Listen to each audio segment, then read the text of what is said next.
का वीकेंड है, सवाल क्या कितने भी पूछो, अल्टीमेटली तो मंडे के सवाल ज़्यादा काम आएंगे। लेकिन फिलहाल पहला सवाल है कि क्या डील जल्द होने की उम्मीदें टूट रही है ईरान और अमेरिका के बीच में, ये जानना समझना जरूरी है। और मजबूत कच्चा तेल $120 के आसपास कितना बड़ा खतरा है। सबसे बड़ी बात यह कि इससे डरना है ही नहीं, और उसका जवाब मिलेगा तीसरे सवाल में।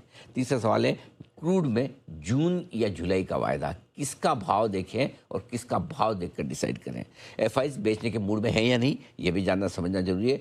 एग्जिट पोल के रुझान क्या बाजार को सपोर्ट दे सकते हैं या नहीं।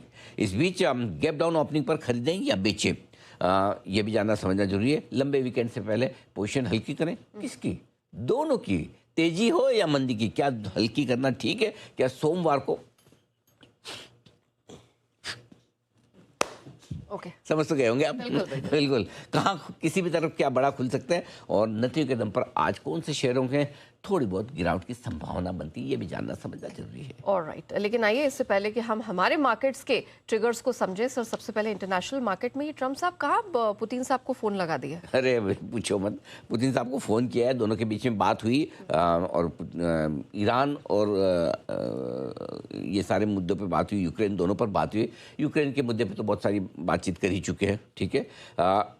पुतिन ने ईरान का जो पूरा ये प्रोग्राम चल रहा है यूरेनियम का, और जिससे कि न्यूक्लियर वेपन्स बनते हैं, उसमें उन्होंने बड़ी दिलचस्पी दिखाई। तो ट्रम्प साहब का ये कहना है भाई वो ठीक है, आपका इंटरेस्ट है, छोड़ो उसको, पहले यूक्रेन का युद्ध खत्म करो। तो वो मतलब अपना अपना है, मुझे नहीं पता बातचीत क्यों की। हाँ, ये ट्रम्प का कहना है कि पुतिन भी चाहते हैं कि ईरान के पास न्यूक्लियर वेपन्स नहीं होना चाहिए। वो तो देखो सब जिसके पास है वो चाहता है दूसरे के पास ना हो है ना। ये तो सीधी सी बात है, मेरे पास है ना, तुम्हारे को क्या जरूरत है, वैसा वाला मामला है। सबका ये कहना देखिए, अब एक्चुअली जो लोग न्यूक्लियर वेपन्स बना रहे हैं उनका कहना है कि भाई अगर बाकी देशों के पास है तो हमारे पास क्यों नहीं। करेक्ट। अब वो बोलते हैं कि अमेरिका का ये कह रहे हैं भाई आप मिसयूज़ करोगे। अरे मिसयूज़ तो कोई भी कर सकता है, कौन सा अमेरिका क्या कम मिसयूज़ कर रहा है क्या अपने पावर? तो वो ठीक है, तो ये बातचीत हुई तो ठीक है। लेकिन इंपॉर्टेंट चीज़ जो डेवलपमेंट है वो ट्रम्प का दूसरा स्टेटमेंट है, जो उन्होंने कहा कि भाई जब तक ईरान न्यूक्लियर हथियारों को ख़त्म करने के बारे में बात नहीं करेगा तब तक हम हॉर्मुज़ नहीं खोलेंगे, हॉर्मुज़ पर बंदी रहेगा। और अब उन्हें जाके फाइनली एक ब्रह्म ज्ञान प्राप्त हुआ है। क्या ब्रह्म ज्ञान मालूम है ना? ऐसा ज्ञान जिसके ऊपर मतलब आप कभी भी है ना उंगली नहीं उठा सकते, ये नहीं कह सकते ये गलत हो सकता। ब्रह्म ज्ञान मतलब एकदम बिल्कुल शाश्वत, बिल्कुल ऐसा। और वो ब्रह्म ज्ञान उन्हें ये प्राप्त हुआ कि युद्ध करने के बजाय हॉर्मुज़ को बंद करना ज़्यादा कारगर है।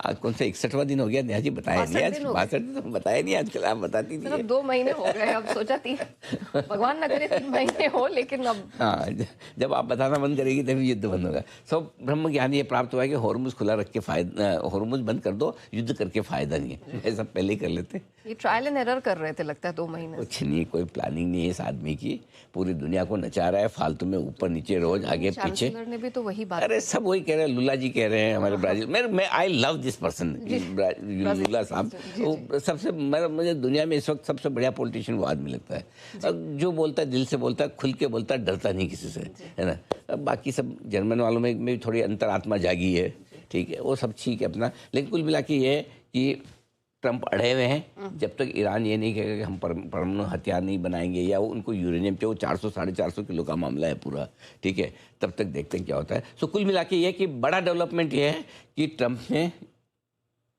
कह दिया है कि अभी हम प्रस्ताव को खारिज कर रहे हैं जो ईरान ने भेजा है। सो अब वापस बैक टू स्क्वायर वन। ठीक है।